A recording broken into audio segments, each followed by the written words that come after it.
రాజకీయ నాయకుల్లో fire brand ఆయన. మాటల తూటాలతో కేసీఆర్ ప్రభుత్వంపై నిప్పులు చెరగడంలో ఆయన తరువాత ఎవరైనా. పంచు డైలాగులతో ప్రత్యర్థి పార్టీలు సైతం ఆశ్చర్యపోయేలా మాట్లాడడం ఆయనకు మాత్రమే సాధ్యం. అన్నింటికీ మించి సీఎం కేసీఆర్కు సరి అయిన ప్రత్యర్థి ఎవరంటే ముందుగా గుర్తొచ్చేది ఆయన పేరే. పాదయాత్రతో రాష్ట్రమంతా చుట్టి వస్తూ తనకంటూ ఒక స్పెషల్ బ్రాండ్ క్రియేట్ చేసుకున్న ఆ బుల్లెట్ లాంటి లీడర్ మరెవరూ కాదు, పిసిసి చీఫ్ రేవంత్ రెడ్డి.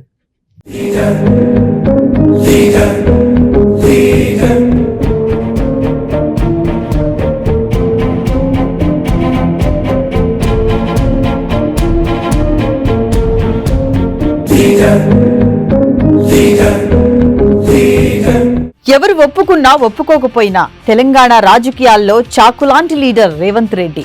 ఆయన మాట తూటా కంటే పవర్ఫుల్ అంటారు. ఫ్లోలో వచ్చింది కదా అని ఏది పడితే అది మాట్లాడడం ఆయనకు తెలియదు.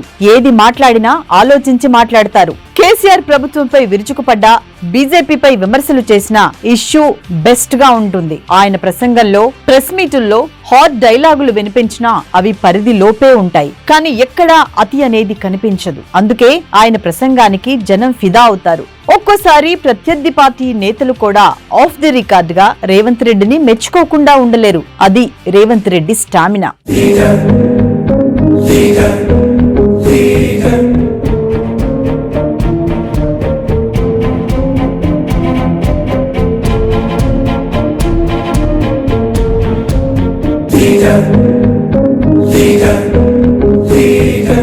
రేవంత్ రెడ్డి స్వస్థలం నాగర్ కర్నూలు జిల్లా ఒంగూరు మండలం కొండారెడ్డిపల్లి. రామచంద్రమ్మ, నరసింహారెడ్డి దంపతులకు 4వ సంతానం ఆయన. చిన్నప్పటి నుంచి యాక్టివ్ గా ఉండే రేవంత్ది వ్యవసాయ కుటుంబం. అంత మాత్రాన ఆయన ఆలోచనలు కేవలం పొలం పనులకే పరిమితం కాలేదు. ఎప్పుడూ అప్డేట్ గా ఉండాలని ఆయన ముందు నుంచి కోరుకున్నారు. ఉన్నత చదువుల కోసం హైదరాబాద్ కు వచ్చిన తర్వాత రేవంత్ జీవితం కొత్త టర్నింగ్ తీసుకుంది. ఏబీవీపీకి దగ్గరయ్యారు. ఆ తర్వాత టీఆర్ఎస్ లో చేరారు. 2003లో టీఆర్ఎస్ లో చేరి అధిష్టానం దృష్టిలో పడ్డారు. ఒక దశలో కల్వకుర్తి ఎమ్మెల్యే టికెట్ ఆయనకు లాంఛనమేనన్న వార్తలొచ్చాయి. కానీ 2004కు వచ్చేసరికి పరిస్థితులు మారిపోయాయి. కాంగ్రెస్ తో పొత్తు వల్ల రేవంత్ రెడ్డికి టీఆర్ఎస్ టికెట్ దూరమైంది. టికెట్ జస్ట్ మిస్ అయినా ఈ రాజకీయాలు మనకెందుకులే అని రేవంత్ అనుకోలేదు. వ్యక్తిగతంగా తన బలమేంటో నిరూపించుకోవటానికి సరైన సమయం కోసం వేచి చూశారు. 2006లో ఆయన ఎదురు చూసిన టైం వచ్చేసింది. జెడ్పీటీసీ ఎన్నికల్లో మిడ్జిల్ నుంచి ఇండిపెండెంట్ గా బరిలోకి దిగారు. ఆయనకు టికెట్ ఇవ్వటానికి ప్రధాన పార్టీలు సిద్ధంగా ఉన్నా రేవంత్ మాత్రం స్వతంత్ర అభ్యర్థిగా రంగంలో నిలిచారు. అనుకున్నట్లే ఆయన కాంగ్రెస్ అభ్యర్థిపై విజయ ఢంకా మోగించారు. ఈ ఎన్నికల ప్రచారంలో కాంగ్రెసేతర పార్టీల జెండాలన్నింటితో ప్రచారం నిర్వహించడం ద్వారా తన రాజకీయ చతురతను నిరూపించుకున్నారు రేవంత్ రెడ్డి. 2 ఏళ్ల తర్వాత జెడ్పీటీసీ పదవికి రాజీనామా చేసి స్థానిక సంస్థల ఎమ్మెల్సీ ఎన్నికల్లో పోటీ చేశారు. ఈసారి టీడీపీ తరపున ఎమ్మెల్సీ టికెట్ ఇవ్వటానికి చంద్రబాబు ఓకే కూడా చెప్పారు. అయినా రేవంత్ మాత్రం ఆ ప్రతిపాదనను అంగీకరించలేదు. స్వతంత్ర అభ్యర్థిగా విజయం సాధించి శాసనమండలిలోకి అడుగుపెట్టారు. అధికార పార్టీ నుంచి ఆహ్వానం వచ్చినా దాన్ని తిరస్కరిస్తూ ప్రతిపక్షంలో ఉన్న టీడీపీలో చేరారు.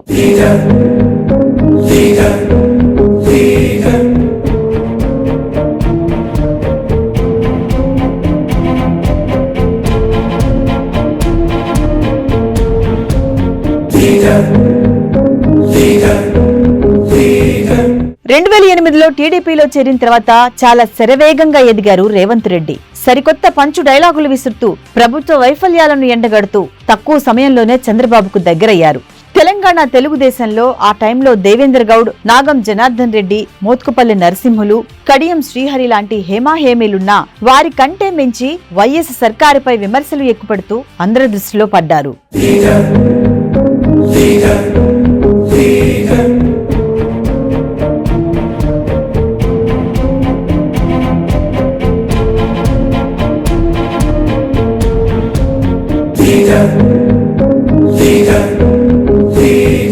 రెండు 2009 ఎన్నికలు వచ్చేసరికి రేవంత్ రెడ్డి కొండంగల్ నుంచి టీడీపీ అభ్యర్థిగా బరిలో నిలిచారు. అప్పటికే ఇక్కడ గురునాథ్ రెడ్డి రూపంలో కాంగ్రెస్ నుంచి సీనియర్ ఎమ్మెల్యే ఉన్నారు. అయినా తన వాగ్దాడితో ప్రచారాన్ని ఉరకలెత్తించి ప్రజాదరణ పొందారు రేవంత్ రెడ్డి. గురునాథ్ రెడ్డిపై 6,989 ఓట్ల మెజార్టీతో సంచలన విజయం సాధించారు. ఇక అక్కడి నుంచి రేవంత్ రెడ్డి రాజకీయ జీవితం బుల్లెట్ వేగంతో ముందుకెళ్లింది. ఉద్యమ సమయంలో టీవీ చర్చల్లో, ప్రెస్ మీటుల్లో టీడీపీ తరపున ఆయన ముందు వరుసగా నిలిచారు. తెలుగుదేశం తెలంగాణకు అనుకూలంగా ఉందన్న వాదనను బలంగా వినిపించారు.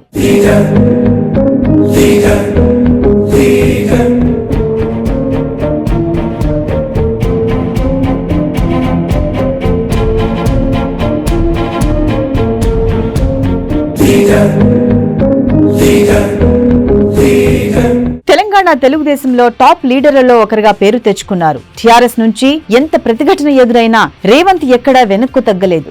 ఒక దశలో టీడీపీలోని తెలంగాణ నేతలంతా సైలెంట్ అయిపోతే రేవంత్ మాత్రం నో కాంప్రమైజ్ అన్నారు. ఉద్యమంలో టీఆర్ఎస్ తో ఢీ అంటే ఢీ అంటూ ముందుకు సాగారు. పార్టీకి కొండంత అండగా నిలవటంతో పాటు వ్యక్తిగతంగా తన ఇమేజ్ ను కూడా పెంచుకున్నారు. ఆ ఇమేజ్ తోనే 2014లో జరిగిన ఎన్నికల్లో కొన్నంగల్ నుంచి రెండోసారి గెలిచి సత్తా చాటారు. ఈసారి 14,614 ఓట్ల మెజార్టీతో ఘన విజయం సాధించి కొన్నంగల్ పై తన పట్టు చాటుకున్నారు.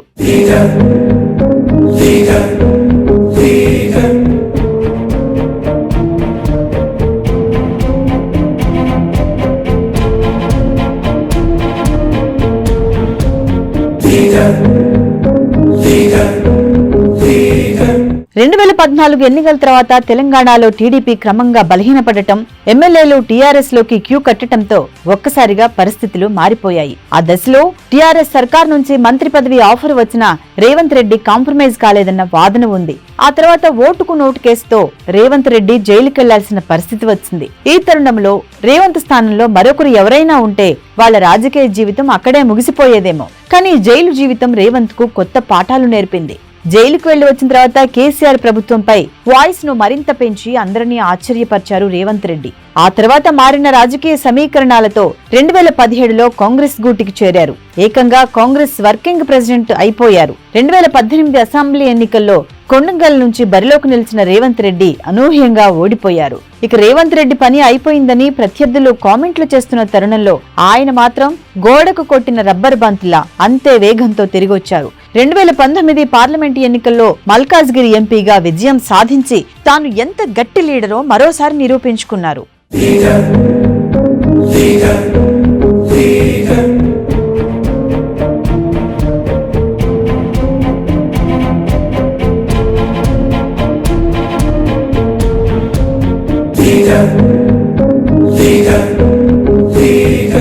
మల్కాజ్గిరి ఎంపీగా విజయం సాధించిన తర్వాత కాంగ్రెస్ హైకమాండ్ దగ్గర రేవంత్ రెడ్డి పరపతి మరింత పెరిగింది. పీసీసీ చీఫ్ కు కావలసిన క్యాలిబర్, క్యాపబిలిటీ, అంతకు మించి గులాబీ పార్టీని తొడగొట్టి సవాల్ చేసేంత దమ్ము రేవంత్ రెడ్డి దగ్గర పుష్కలంగా ఉన్నాయి. అయితే కాంగ్రెస్ లోని అంతర్గత రాజకీయాలు ఆయనను కొంత ఇబ్బంది పెట్టినప్పటికీ వాటిని కూడా తట్టుకుని నిలబడ్డారు. వాక్ స్వాతంత్రం ఎక్కువగా ఉండే కాంగ్రెస్ లో వర్గాల గురించి అందరికీ తెలిసిందే. ఎప్పుడు ఏ నాయకుడు ఎలా ఎందుకు మాట్లాడతాడో తెలియదు. అలాంటి పార్టీలో అందరినీ కలుపుకొని పోవటం అంటే ఎంతో ఓర్పు, సహనం ఉండాలి. రేవంత్ రెడ్డిలో అవన్నీ ఉన్నాయి కాబట్టే పీసీసీ చీఫ్ గా ఆయన విజయవంతంగా ముందుకెళ్లగలుగుతున్నారు. కొందరు అగ్రనేతలు సహాయ నిరాకరణ చేస్తున్నా పార్టీని అద్భుతంగా ముందుకు తీసుకెళ్తున్నారు. కాంగ్రెస్ ఎమ్మెల్యేలు గులాబీ పార్టీలోకి జంప్ కాగానే ఇక హస్తం పని అయిపోయిందనుకున్న తరుణంలో రేవంత్ రెడ్డి తన తెలివితో పార్టీని నిలబెట్టారు.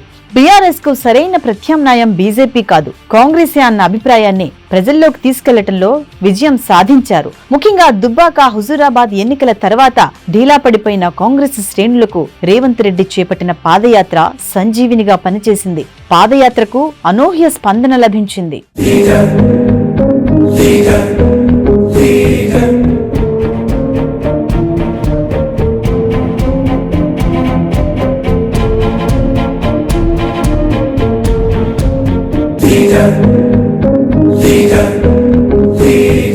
ప్రజా సమస్యలను తెలుసుకుంటూ ఆయన ముందుకు సాగుతున్న తీరును చూసి ప్రత్యర్థి పార్టీలే కాదు విశ్లేషకులు కూడా ఆశ్చర్యపోతున్నారు. ఎందుకంటే రేవంత్ రెడ్డి పాదయాత్రకు ఇంకా మద్దతు లభిస్తుందని ఎవరూ ఊహించలేదు. మీడియా నుంచి ఆశించిన స్థాయిలో కవరేజ్ లభించకపోయినా ప్రజాభిమానమే రేవంత్ రెడ్డికి కొండంత అండగా నిలిచింది. క్లియర్ గా చెప్పాలంటే రేవంత్ పాదయాత్ర నాటి వైఎస్ పాదయాత్రను తలపించేలా ఉందని కాంగ్రెస్ సీనియర్లు కూడా చెప్తున్నారంటే పరిస్థితి ఆయనకు ఎంత సానుకూలంగా ఉందో అర్థమవుతుంది. పాదయాత్రలో ఎక్కడికి వెళ్లినా అక్కడి లోకల్ సమస్యలను ప్రస్తావించడం, అధికార పార్టీ ఎమ్మెల్యేల తీరును ఎండగట్టడంలో రేవంత్ ముందుంటున్నారు. కేసీఆర్ సర్కార్ వైఫల్యాలను సవివరంగా ప్రజల ముందుంచి కాంగ్రెస్ వైపు వారిని తిప్పుకోవటంలో రేవంత్ రెడ్డి విజయం సాధించారనే మాట బలంగా వినిపిస్తోంది.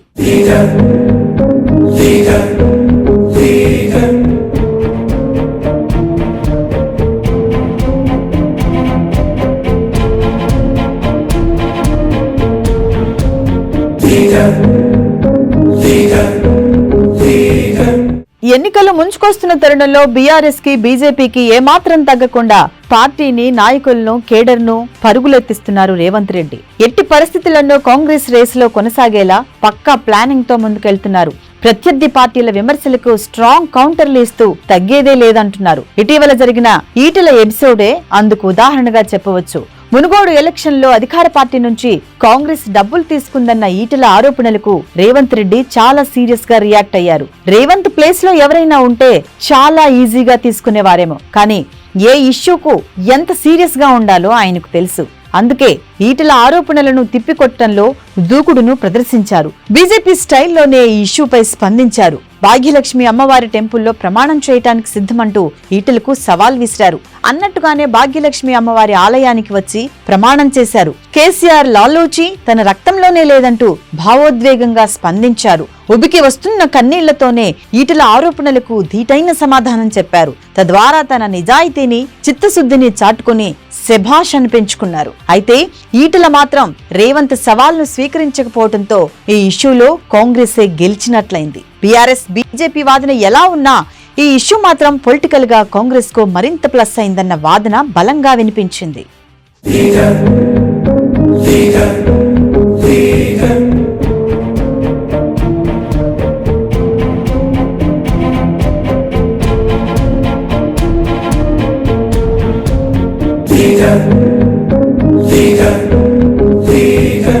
మాటల తూటాలు విసిరే సీఎం కేసీఆర్ కు సరైన ప్రత్యర్థి రాష్ట్రంలో ఎవరైనా ఉన్నారంటే ముందుగా వినిపించే పేరు రేవంత్ రెడ్డి మాత్రమే. ఆ స్థాయిలో ఆయన సరైన ప్రత్యామ్నాయంగా కనిపిస్తున్నారు.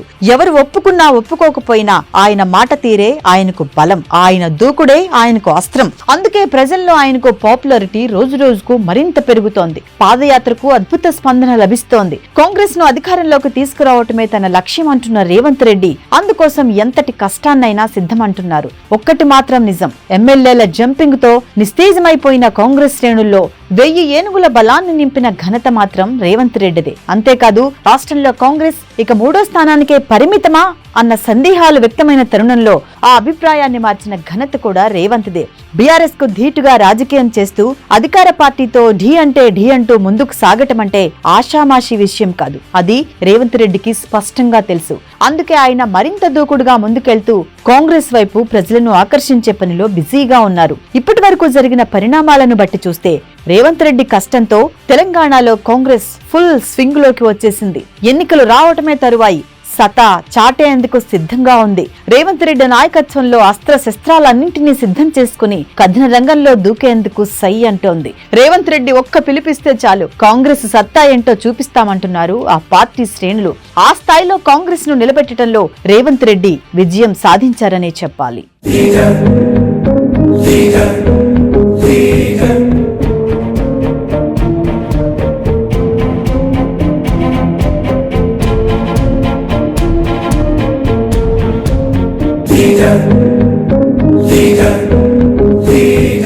రేవంత్ జీవితం వడ్డించిన విస్తరి కాదు. రాజకీయ జీవితంలో ఎన్నో ఊహించని మలుపులు. ఫలితాలు ఎలా ఉన్నా రేవంత్ పేరు చిరస్మరణీయం. రేవంత్ రెడ్డి పీసీసీ చీఫ్ స్థాయికి రావటం వెనుక ఎంతో కష్టం ఉంది. ఆయన రాజకీయ జీవితం వడ్డించిన విస్తరి కాదు. ఆయన రాజకీయ జీవితంలో ఎన్నో ఊహించని మలుపులున్నాయి, ఎత్తు పల్లాలున్నాయి. అయినా అన్నింటినీ విజయవంతంగా దాటుకుని ముందుకెళ్తున్నారు రేవంత్ రెడ్డి. రాష్ట్రంలో కాంగ్రెస్ కు దిశానిర్దేశం చేస్తూ పార్టీని ముందుండి నడిపిస్తున్నారు. తనదైన వ్యూహంతో ముందుకెళ్తూ ప్రత్యర్థి పార్టీలకు ముచ్చెమటలు పట్టిస్తున్నారు. ప్రస్తుతానికి రేవంత్ రెడ్డికి ఉన్న ఫాలోయింగ్, ప్రజల్లో ఉన్న క్రేజ్ చూస్తే ఎన్నికల్లో కాంగ్రెస్ గట్టి పోటీ ఇవ్వటం ఖాయంగా కనిపిస్తోంది. కాంగ్రెస్ హైకమాండ్ కూడా ఆయనపై ఎంతో నమ్మకంతో ఉంది. ఎన్నికల ఫలితాలు ఎలా ఉన్నా రాష్ట్ర రాజకీయాల్లో మాత్రం రేవంత్ రెడ్డి పేరు చిరస్థాయిగా నిలిచిపోవటం మాత్రం ఖాయం. ఇప్పటికీ నవ యువకుడిలా కనిపించే రేవంత్ రెడ్డికి రాజకీయాల్లో ఇంకా ఎంతో టైం ఉంది. కాబట్టి రేవంత్ రెడ్డికి ఉజ్వల భవిష్యత్తు ఖాయమని రాజకీయ విశ్లేషకులు ఘంటాపదంగా చెప్తున్నారు.